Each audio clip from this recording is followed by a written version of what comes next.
Okay, real question to start us off.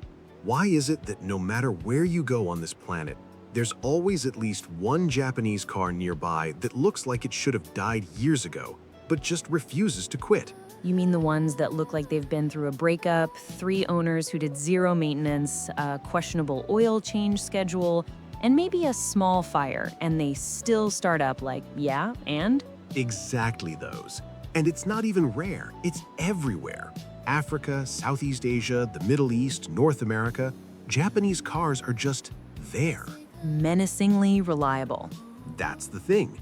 People boil it down to, oh, they're reliable. But that's such an undersell. Yeah, because that makes it sound boring, like a dishwasher. And Japanese cars are very much not dishwashers. Right, because at the same time, Japan is also responsible for cars that rev to 9,000 RPM, sound like they're possessed, and somehow still get you to work on Monday. That contradiction alone is insane. Like, how are you both the king of sensible commuters and unhinged performance icons? And that's where this gets interesting.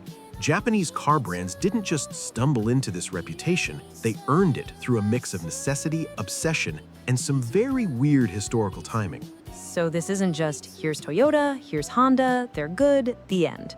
Not even close. This is about how Japan went from being written off as cheap imitators to quietly setting the global standard. Which honestly feels like the most anime arc possible. It really is.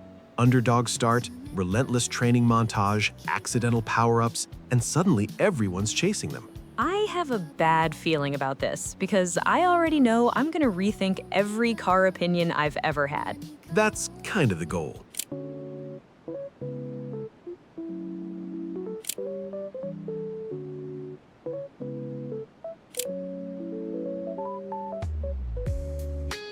Greetings and welcome back, everyone. I'm John. And I'm Lily, and this is Solo Filler, the show where we explain big topics without making you feel like you're stuck in a lecture hall. We do deep dives, explainers, history, culture, basically the stuff you've heard about but never had broken down casually. Think two friends talking, not documentary narrator whispering facts at you. And today's topic is every Japanese car brand explained. What each brand actually stands for, how they're different from each other, and why lumping them all together kind of misses the point. Because Toyota, Mazda, Nissan, Subaru, Honda, these are not the same vibes. At all. Different philosophies, different priorities, different definitions of what a car should even be. Some of them are like, this will outlive you. Others are like, this will make you smile every time you hit redline. And somehow, both approaches work. Before we jump in though, quick favor. Yeah, do the algorithm ritual. Like the video, share it with a car friend, or someone who just enjoys background yapping while doing literally anything else. It genuinely helps the channel, and it lets us keep making long-form stuff like this. Our boss, who is making these videos, would appreciate it. All right, with that out of the way, Let's talk about how Japan accidentally and then very deliberately took over the car world.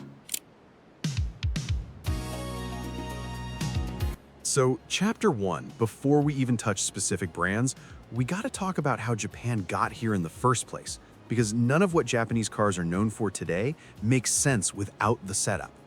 Yeah, because Japanese cars didn't just spawn in as ultra-reliable gods. This wasn't day one DLC. This was a long, painful grind. Yep, after World War II, Japan's industrial base was basically wiped off the map. Factories destroyed, infrastructure wrecked, resources limited. The country was starting from almost zero. Which already sounds like the worst possible time to go, you know what we should invest in? A whole-ass car industry. For real. And early on, Japanese cars were not respected at all, especially in the West. They were seen as cheap copies of American and European designs. Low quality, disposable, not serious machines. Like pure bootleg energy. Same shape, lower price, and everyone side-eyes it like, yeah, I don't trust that. Honestly, kind of like how people first reacted to Chinese cars when they started popping up. Yeah, that comparison tracks. But Japan had a massive constraint problem that forced them to think differently. They didn't have the money, space, or fuel to brute force their way into massive V8s and land yacht sedans like the US. So instead of bigger and louder, the philosophy became smaller, tighter, smarter. Spot on. Narrow roads, dense cities, high fuel costs, all of that pushed Japanese manufacturers toward compact, efficient vehicles decades before the rest of the world cared about efficiency. Which at the time probably felt like a disadvantage. Oh yeah, it absolutely did. Until the 1970s rolled around. Yes, the era where everyone else suddenly started panicking.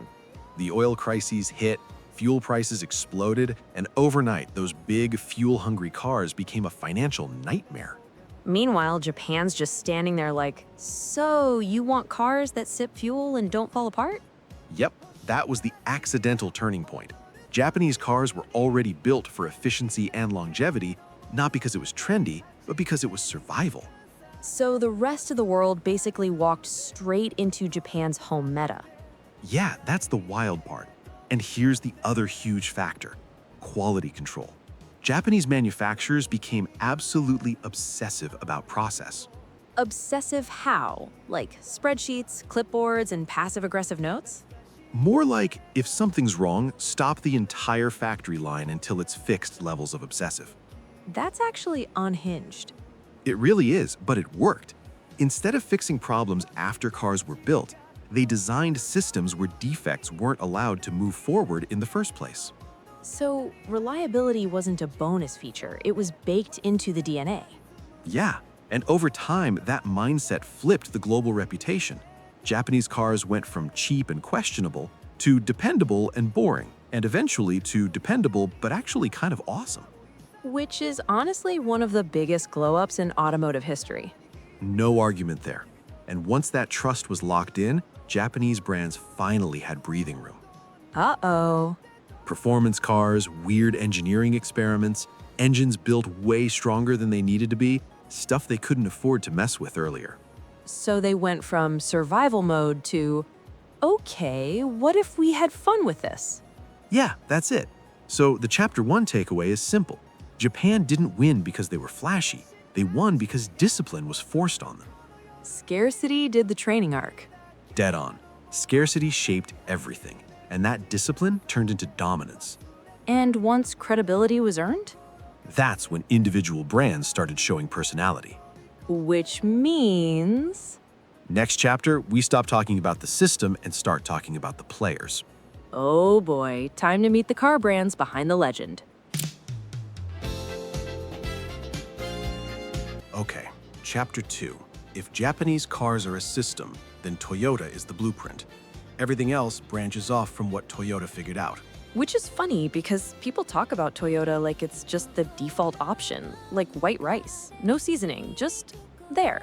Yeah, and that reputation is exactly why Toyota is kind of misunderstood. Because Toyota didn't start as a car company at all. Wait, pause. Already off script, what do you mean not a car company? Well, you see, Toyota started with looms, textile machines. Sakichi Toyota was inventing automated weaving machines before cars were even the plan. So Toyota really said from clothes to Corollas. Pretty much. And that origin matters because those looms were all about efficiency, precision, and stopping errors automatically. Ah, I'm starting to see the pattern. Yeah, that mindset carried straight over into car manufacturing. When Toyota finally got into cars, the goal wasn't flash, it was process. Make it repeatable, make it clean, make it reliable. So Toyota wasn't trying to be cool, Toyota was trying to be correct. Spot on, and that's how you get the Toyota production system. This almost obsessive way of eliminating waste, inconsistency, and overwork. Which sounds boring until you realize everyone else copied it. Exactly. Sorry, yeah, everyone copied it. Factories all over the world studied Toyota because their cars just didn't break like everyone else's. So when people say Toyota reliability, it's not marketing. It's like industrial doctrine. Yep, and that doctrine paid off hard in the 70s and 80s. Cars like the Corolla and Corona weren't exciting, but they worked every time. Which is secretly exciting when gas prices spike and your car doesn't explode financially. No argument there. Toyota became the safe bet, the brand you bought when you didn't want surprises. And then, this is the part that always messes with me. They turn around and make Lexus. Yeah, because Toyota realized something important. Reliability wasn't enough anymore. America wanted leather seats. and quiet cabins and wood trim and prestige. So Toyota said, fine, we'll build luxury, but we'll do it our way. Thus, Lexus spawns like a premium evolution. Yep, and Lexus absolutely embarrassed established luxury brands by being smoother, quieter, and more reliable right out of the gate. That's gotta hurt, like losing to the polite kid who never raises his voice. Yeah, and Toyota didn't stop there. In 1997, they dropped the Prius, first mass-produced hybrid. Which people clown on, but it changed everything. Dead on. The Prius wasn't about speed or style. It was about proving hybrids could work at scale. And now hybrids are everywhere. Oh yeah, everywhere. Toyota basically dragged the industry into electrification, kicking and screaming. But let's not pretend Toyota didn't have a boring era. Oh, for sure. The 2000s were rough. Ultra-safe designs, zero excitement, pure NPC energy. Toyota really said, you will feel nothing, and that's the point. Yeah, but here's the twist. Toyota noticed people stopped caring. Uh-huh. So they pivoted. Enter Gazoo Racing. Enter the GR Yaris. Enter, wait, Toyota made that? The Rally Goblin era. Spot on. Toyota went from boring by accident to exciting on purpose. So Toyota's role in all this is simple. They're the foundation, the reason Japanese cars earned trust in the first place. Yeah, without Toyota proving that reliability could be engineered, none of the other brands get the freedom to specialize. Which means next chapter, We talk about the brand that took Toyota's discipline and injected it with personality. this is getting good. Honda. Ah, yes, Toyota's more sporty brother. All right, so Chapter 3. If Toyota is the blueprint, and Honda is what happens when an engineer decides vibes actually matter. Oh, yeah. This is the brand where reliability learned how to have a personality. Yeah, Honda didn't come from factories or looms. They came from engines, small ones, loud ones. Already a different energy. Soichiro Honda started out building auxiliary engines for bicycles right after World War II, basically strapping motors onto bikes so people could get to work. Which feels very on brand, like we don't need luxury, we need RPM. Yep, and that obsession with engines never went away. Honda didn't just want cars that worked, they wanted cars that felt mechanically alive. This is where Honda people start smiling for no reason. Yeah, because even Honda's boring cars never felt fully boring. The Civic, the Accord, reliable, sure, but also lightweight, responsive, eager. They always feel like they want to be driven. Spot on. Honda prioritized balance, good steering, good throttle response, engines that like to rev. Which is wild because these are still commuter cars. Exactly. Yeah, commuter cars that accidentally taught people how to enjoy driving. And then Honda said, what if we just leaned into that? Enter motorsports. Formula One, motorcycle racing, endurance racing. Honda treated racing like an R&D lab. Ah, yes. The let's stress test everything at 200 miles per hour strategy. Dead on. And that racing DNA filtered down. High revving engines, tight tolerances, and eventually, VTEC. Ah, there it is, the crossover episode. VTEC basically let Honda build engines that were calm when cruising and feral when pushed. The anime transformation of engines. Yeah, and that's how you get cars like the Civic Type R. Front-wheel drive, screaming redline, zero apologies. Honda really said, we'll make the fastest thing with the worst drivetrain layout. And somehow made it work. But Honda's peak flex might be the NSX. The supercar that scared Ferrari. Yep, all aluminum body, daily drivable, reliable, and developed with input from Ayrton Senna. That sentence alone is insane. Honda proved performance didn't have to be fragile. You could drive a supercar hard and then drive it home. Meanwhile, everyone else is trailering theirs. Yep, but Honda wasn't perfect. They hesitated on SUVs, missed some market shifts, and leaned too hard into safe designs at times. Honda absolutely had an are we fun or responsible identity crisis. They did, but the core never changed. Engines first, feel second, spreadsheets last. So Honda's role in the Japanese car ecosystem is clear. Yeah, Honda is proof that reliability doesn't have to be soulless.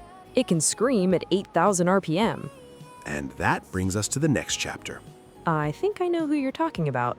The brand that took performance, added turbochargers, and then immediately caused problems. The legend turned problem child. Nissan.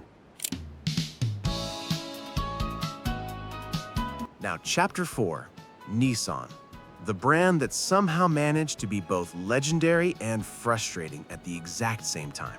Ah, yes. The anime protagonist who unlocked god-tier power and then made every wrong decision afterward. Yeah, that's not even exaggeration, because Nissan's early identity was all about performance and innovation. Like straight up, we're here to flex energy. Yep. Early on, Nissan, back when a lot of people still knew them as Datsun, was all about making affordable cars that punched way above their weight. The kind of cars that made enthusiasts go, wait, this is allowed? Spot on. And nothing represents that better than the Z cars. The 240Zs showed the world you could have sports car looks, real performance, and not go broke doing it. Which absolutely ruined the vibes for European brands. Yeah, because suddenly performance wasn't locked behind luxury pricing anymore. And then Nissan said, cool, now let's do something unhinged. Enter the Skyline GTR. Godzilla. Dead on. Advanced all-wheel drive, turbocharged engines, and technology that was genuinely ahead of its time. So ahead of its time that racing organizations had to step in like, okay, calm down. Yeah, the GTR dominated touring car racing so hard it basically got rule-booked out. That's how you know a car is built different. At this point, Nissan's reputation was rock solid. Bold engineering, performance-first mindset, and a willingness to experiment. And then things got weird. Real weird. The 1990s hit, costs ballooned, the lineup aged, and Nissan started losing money fast. So the protagonist arc entered the sad filler episodes. Yep, Nissan was on the edge of collapse, which led to the Renault partnership and the Carlos Ghosn era. Ah, yes, the arc everyone argues about in the comments. And for good reason. Ghosn saved Nissan financially through aggressive cost-cutting, but it came at a cultural cost. So profits went up, vibes went down. Yeah. Engineering passion took a back seat to spreadsheets. Platforms got reused, interiors got cheaper, and brand identities started slipping. This is where Nissan fans start sighing heavily. Exactly, yeah. Nissan still had flashes of brilliance, the R37 GTR, the 370Z, but they felt isolated instead of part of a bigger vision. Like boss fights dropped into a mid-game. Dead on.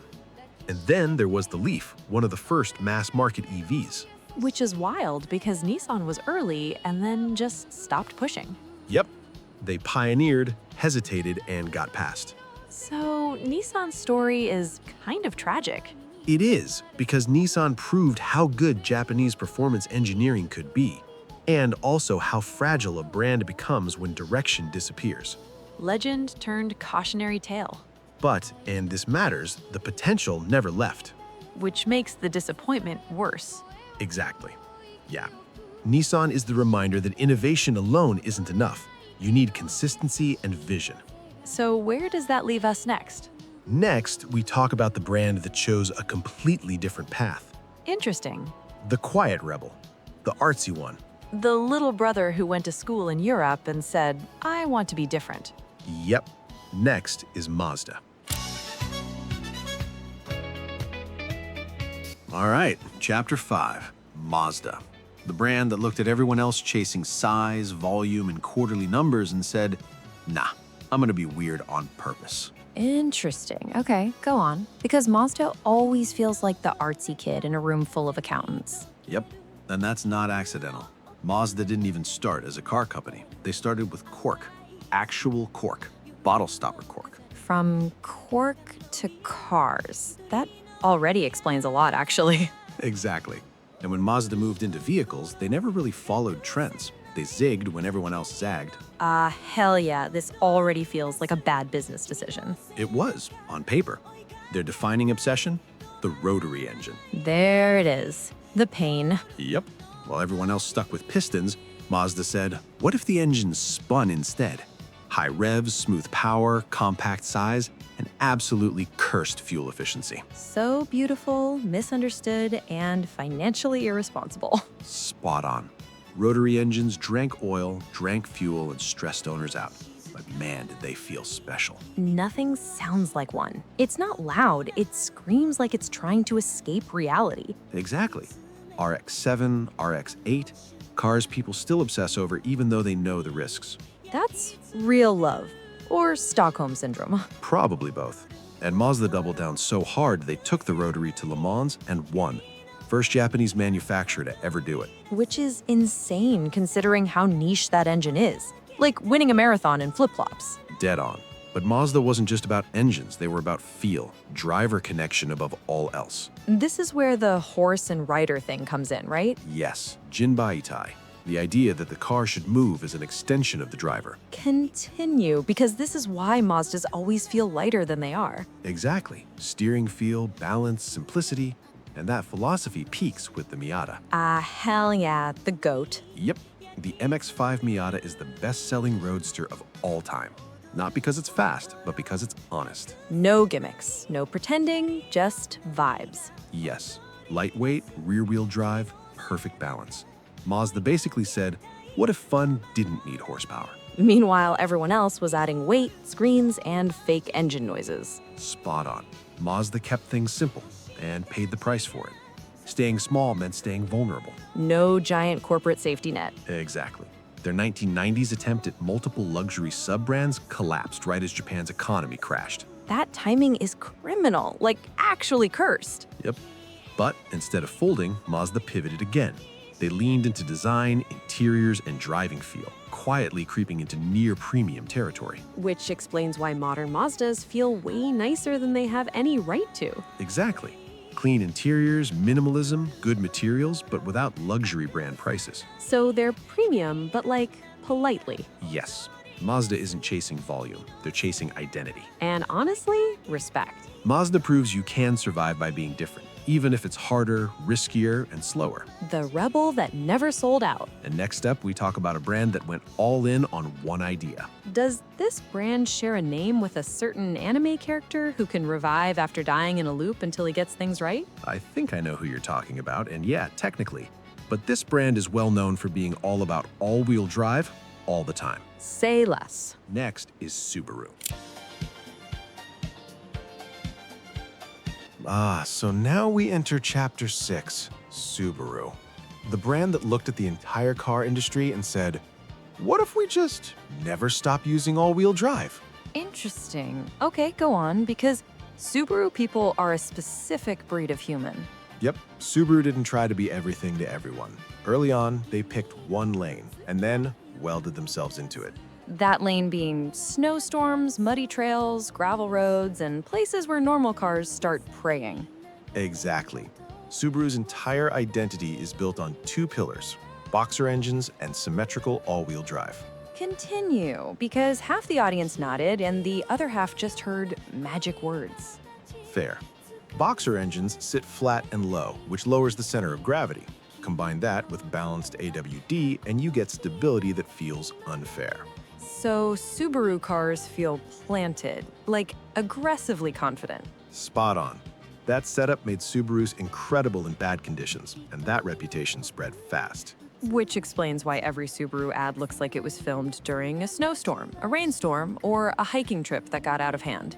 Yep, and then Subaru took that hardware and said, cool, let's go rally racing.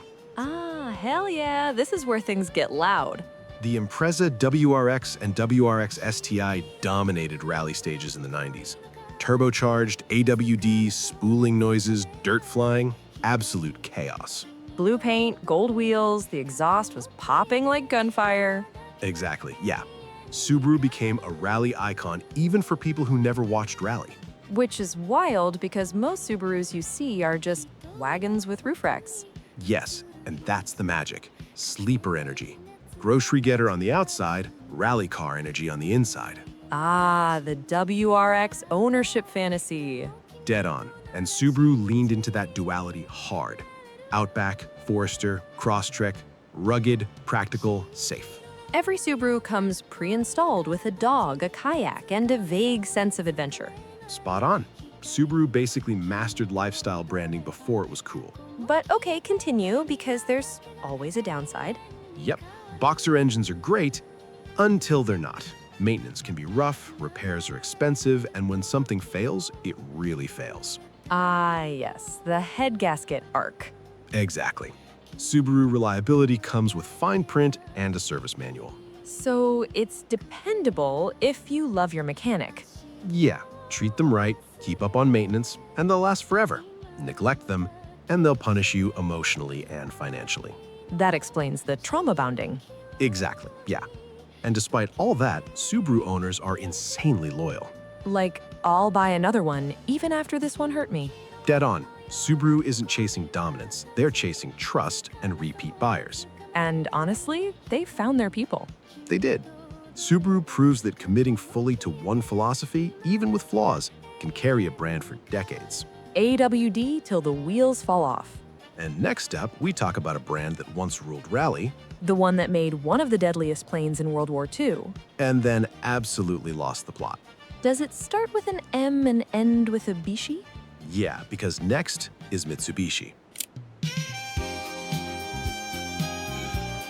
All right, Chapter 7, Mitsubishi. And I'm just gonna say it up front. This one hurts. Yeah, interesting. Okay, go on. Because this is one of those brands where fans don't talk about it casually. We mourn it. Yep, Mitsubishi isn't just a car brand, it's an industrial monster. Ships, heavy machinery, planes. Cars were almost a side quest. Which explains why their performance cars felt like weapons. Exactly. When Mitsubishi decided to care about motorsports, they didn't dip a toe in, they went all in. Rally became their battlefield. Ah, hell yeah. The golden era. Dirt, turbo noise, chaos. The Lancer Evolution wasn't just a car, it was a purpose-built rally weapon that happened to have license plates. And they just kept making it angrier every generation. Spot on. Evo 1 through Evo 9, lighter, sharper, faster, more aggressive every time. No comfort, no excuses, just grip and violence. Exactly, yeah.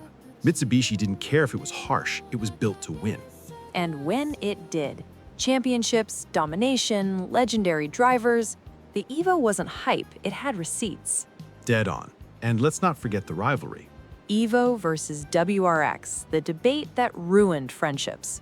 Yep, Subaru had the image, but Mitsubishi had the edge. Cold, surgical, ruthless. The Evo always felt like the more unhinged choice.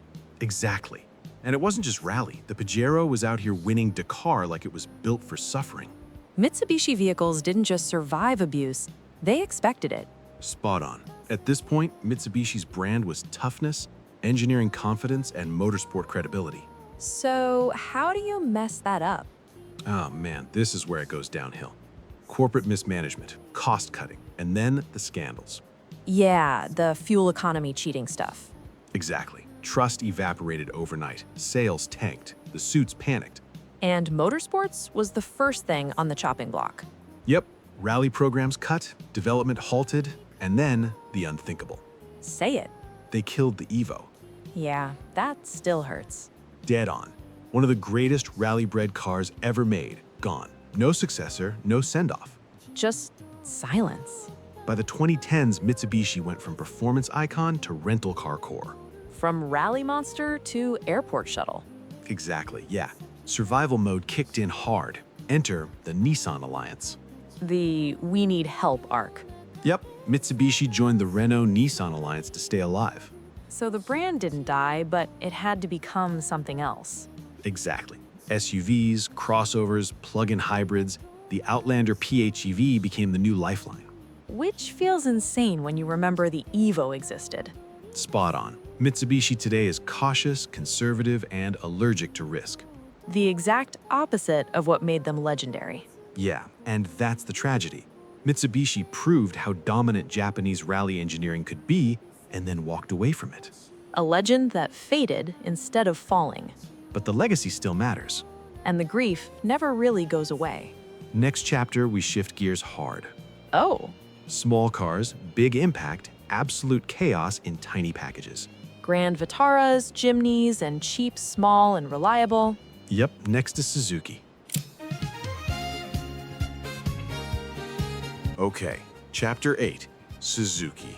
And this is one of those brands that never tries to impress you, but somehow ends up earning respect anyway. Huh, okay, yeah, I'm listening. Suzuki always feels sneakily important. Yep. Suzuki exists in a totally different headspace from Toyota or Honda. They're not chasing dominance, prestige, or headlines. They're chasing survival. Exactly, yeah. Suzuki's whole philosophy is simple. Make small, light, affordable cars that work, especially where roads, fuel, and money are limited. Which already explains why they're huge everywhere except the places that scream the loudest online. Right. Suzuki mastered small cars early, especially K cars. Tiny engines, tiny footprints, but maximum usefulness. Okay, pause. K cars are basically Japan min-maxing transportation. That's a great way to put it. Tax benefits, easier parking, lower costs, Suzuki leaned into that ecosystem harder than almost anyone. And somehow made them fun? Yeah, and nowhere is that mindset clearer than the Jimny. Ah, hell yeah, tiny cube of chaos. The Jimny is ridiculous in the best way. Body-on-frame construction, real four-wheel drive, locking differentials in a car that looks like a Lego set. And climb stuff it absolutely shouldn't. Exactly.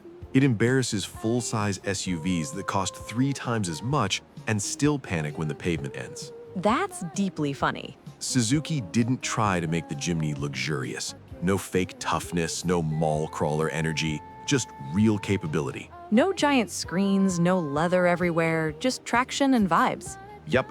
And then there's the Grand Vitara, which took that off-road DNA and made it livable day to day. The car that says, I can go off-road, but I also have groceries. Exactly, yeah. Suzuki has always balanced usefulness over speed or status. And reliability, because Suzuki owners beat the hell out of these things. Yes. Simple engines, low weight, fewer electronics, less stuff to break. This is why they dominate places like India and Southeast Asia. Exactly. Suzuki didn't care about winning the US market ego contest. They went where practicality mattered more than branding. Which explains why Americans never quite got it. Yeah, too small, too honest, not flashy enough. Meanwhile, the rest of the world was like, wait, this is perfect. Yep. Suzuki quietly became one of the most important mobility brands on the planet. That's kind of wild. Suzuki proves you don't need power, luxury, or prestige to matter. Just build something cheap, tough, and slightly unkillable. Exactly, yeah. Suzuki's legacy isn't loud, but it's everywhere. The backbone brand. And next up, we stay small, but get even deeper into Japan's efficiency obsession. Is it Toyota's little helper? Yep, K-cars, city machines, and Toyota's quiet little partner. I knew it. Next is Daihatsu. All right, Chapter 9, Daihatsu. And this is where Japanese car culture goes full efficiency goblin. Oh boy, yeah, okay, I'm ready. This already feels like spreadsheets turned into cars. Yep. Daihatsu is one of Japan's oldest car companies, and their entire existence revolves around one idea: small cars done perfectly. Not fast, not flashy, just aggressively optimized. Exactly, yeah. Daihatsu basically built their reputation inside Japan, not outside of it. They focused on city life, tight streets, and people who just need a car to function. So this is peak Japan knows Japan energy. Yeah, and nowhere is that clearer than K cars. Daihatsu didn't just participate in K culture, they mastered it. Okay, pause. K-cars really are Japan solving transportation like a puzzle game. That's a good way to put it. Strict size limits, engine caps, tax incentives, and Daihatsu said, cool, we'll min-max all of it. And somehow still make them cute. Yep. Cars like the Mira, Move, and Taft aren't trying to impress anyone. They're designed to be cheap, efficient, and shockingly practical. Like rolling appliances, but in a good way. Exactly. High roof lines, flat floors, clever storage. Daihatsu treats interior space like sacred geometry. This is why Japanese parking lots look like Tetris boards. Yeah. And here's the big thing. Toyota noticed. Ah, there it is. Toyota straight up partnered with Daihatsu and eventually made them a subsidiary. because Daihatsu had mastered something Toyota didn't want to relearn from scratch. Small par wizardry. Exactly, yeah.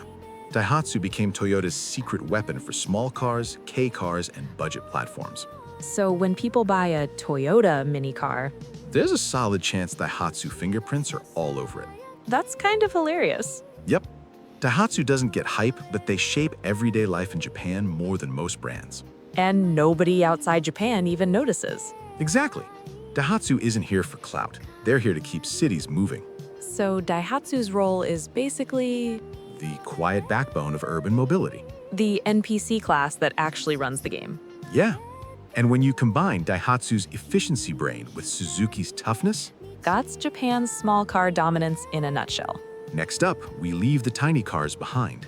Oh? Diesel engines, trucks, and the brand that said passenger cars are overrated. Okay, what? Next is Isuzu. All right, Chapter 10, Isuzu. And this is where Japanese car culture takes a hard left turn away from passion projects and straight into pure function. Okay, interesting. Because Isuzu feels like the brand that does not care if you like it. Yep, Isuzu is the brand that looked at the car industry and said, passenger cars are cool, but what if we just didn't? That's bold, borderline antisocial. Exactly, yeah. Isuzu started out making passenger cars like everyone else, but pretty early on, they realized something important. Which is? They couldn't out Toyota, and they couldn't out Nissan. So instead of fighting a losing battle, they pivoted. Ah, the self-awareness arc. Yes, Isuzu went all in on diesel engines, trucks, and commercial vehicles. Stuff that works hard, gets abused, and still shows up the next day. So, not cars you love, cars you depend on. Exactly. Isuzu became a backbone brand for logistics, construction, and industry worldwide. The kind of vehicles that keep civilization running while nobody thanks them.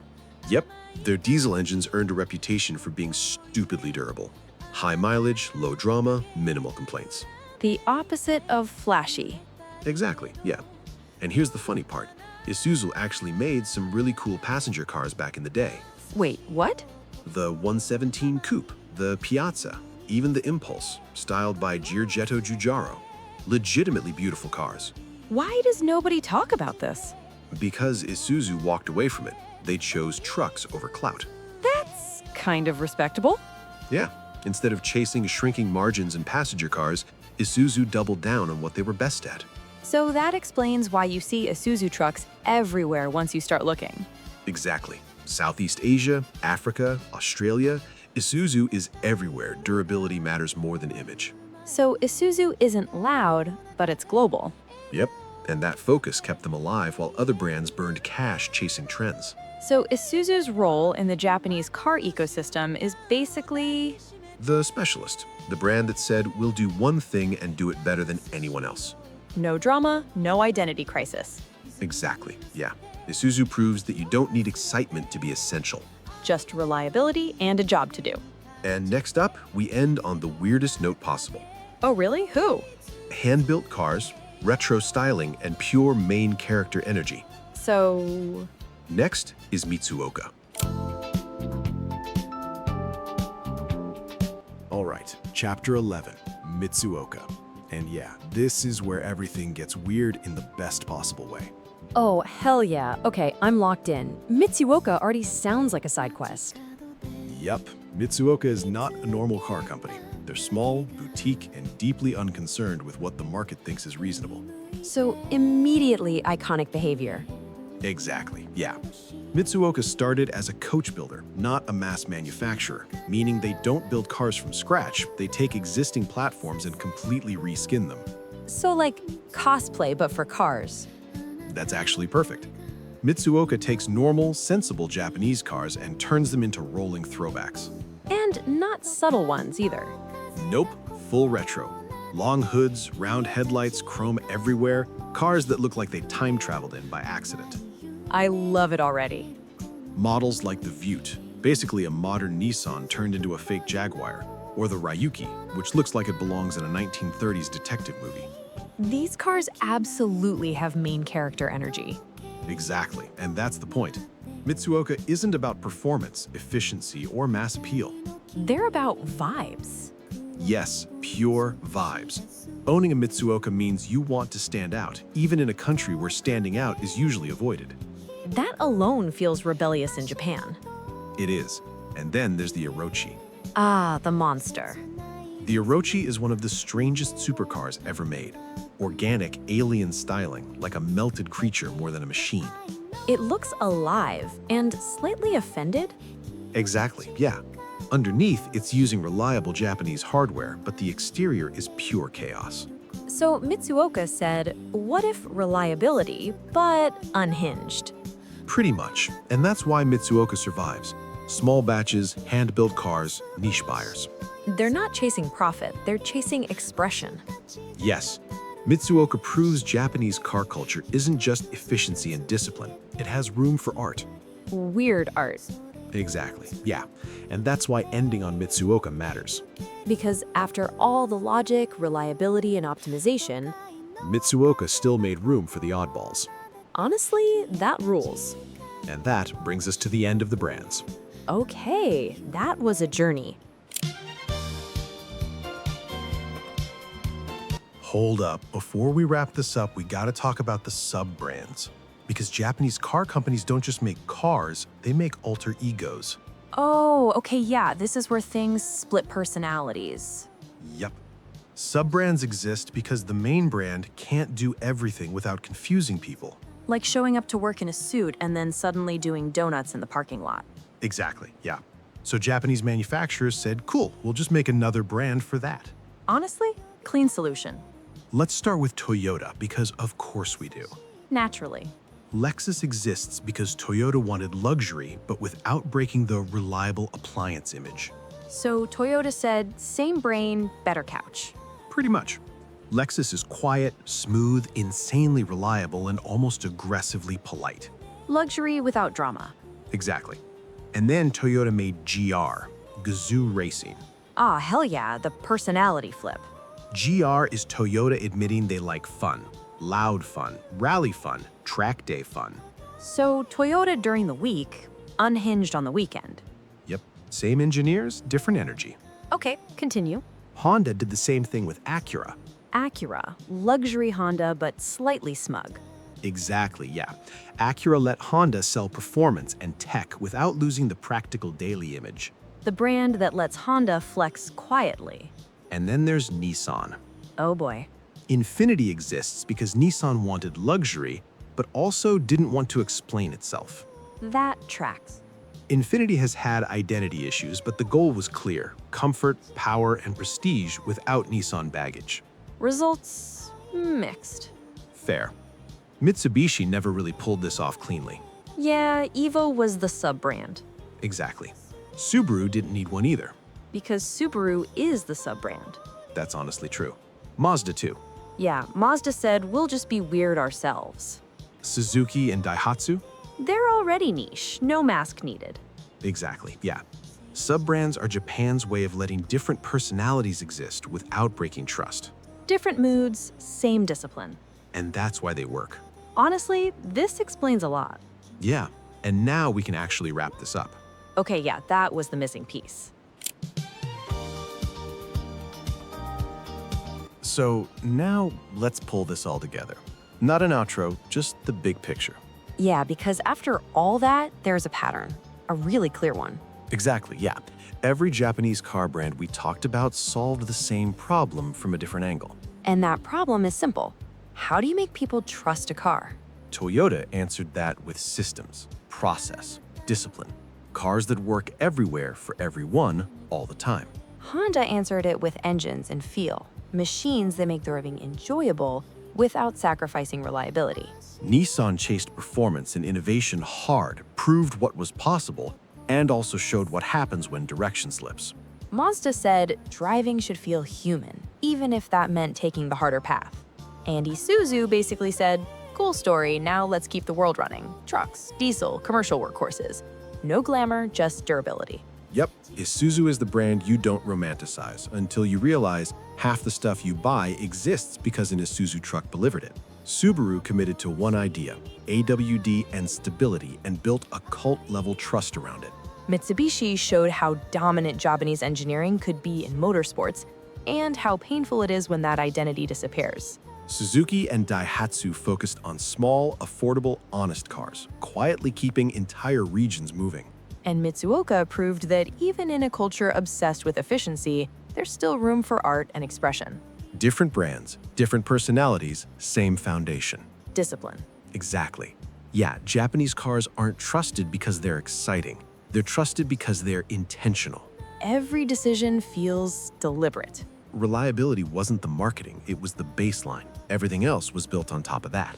Which is why even the wild cars feel overbuilt. And why the boring ones never really die. So no matter the badge, Toyota, Subaru, Honda, Mazda, Suzuki, or any sub-brand, You're buying into the same philosophy. Earn trust first, then expand. that's why Japanese cars show up everywhere. Different climates, different roads, different cultures. And they just work. Exactly. Yeah, not because they're perfect, but because they're built with restraint, patience, and respect for the long term. Which is kind of rare. That's the real reason Japanese cars dominate globally. Not hype, not trends. Trust. Earned over decades. Phew! Now, finally, we can actually wrap this up. Yeah, that was a lot, but in a good way. Like the kind of rabbit hole where you come out smarter and slightly more opinionated. Exactly. Yeah, if you made it this far, you basically just sat through a full tour of how Japan accidentally and then very deliberately took over the car world. From final bosses to rally heartbreak to tiny cars holding society together. And hopefully it changed how you look at these brands. Yeah, whether it's a Toyota you adored, a Subaru you trusted too much, or an Evo you're still not over. If you enjoyed this kind of deep dive conversation, that's pretty much what we do here. Two voices, one topic, way too much thinking. So if you want more episodes like this, explainer style, but not boring, You know what to do. Like, subscribe, and all that jazz. And share this with that one guy or girl you're trying to impress. Maybe they'll DM you back. thank you so much for sticking around with us, or maybe you just skipped it all the way, who knows, but hey, thanks for clicking on this video. We hope you have a nice day, and we'll catch you in the next one. Yeah, bye-bye. See ya. Drive safe.